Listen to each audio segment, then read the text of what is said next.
recently reported on a stabbing that occurred at a casino in Bozeman and also a strangling that occurred at a Belgrade casino. Both separate incidents just a week apart.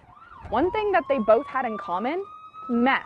Meth is kind of on the way back up again, and fentanyl is starting to decrease. Sergeant Coulter Metcalf with the Gallatin County Sheriff's Office tells me from 2024 to 2025, methamphetamine-related items booked into evidence in the valley increased by 20%, while fentanyl dropped by 32%. They have a drug of preference, but frequently they will go with whatever the market is saturated with. And that market, law enforcement says, is not local. In a statement, the Gallatin County Drug Task Force says, quote, every case we've investigated shows the meth is sourced from Mexico, often tied to cartel networks. And the more the public can tip us off, the more prepared we can be to combat these dangerous drugs in our community. Just this weekend, Bozeman and Belgrade police were involved in a high-speed pursuit topping over 100 miles per hour.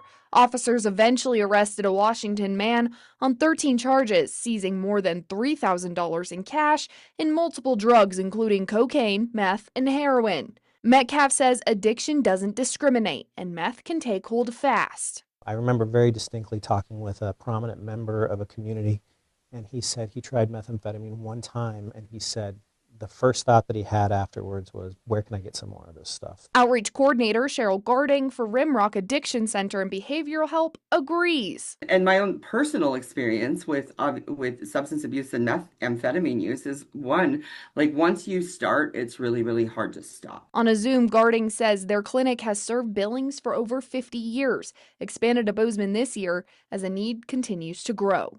Such a high percentage of people don't feel like they have a problem. And that's one of the challenges, is that how do I get them to get help? While alcohol and cannabis remain the most common substances they treat, meth ranks third, ahead of opioids. Providers say they haven't seen a spike in users. But without access, acceptance, and funding, crime and addiction can feed each other. And so I think it's this vicious cycle of lack of appropriately licensed clinicians, lack of resources, stigma attached to it, and then, of course, my insurance companies, they don't adequately fund the care that a person needs. For more information or resources and help, visit our website. In Bozeman, Megan Elaine, MTN News.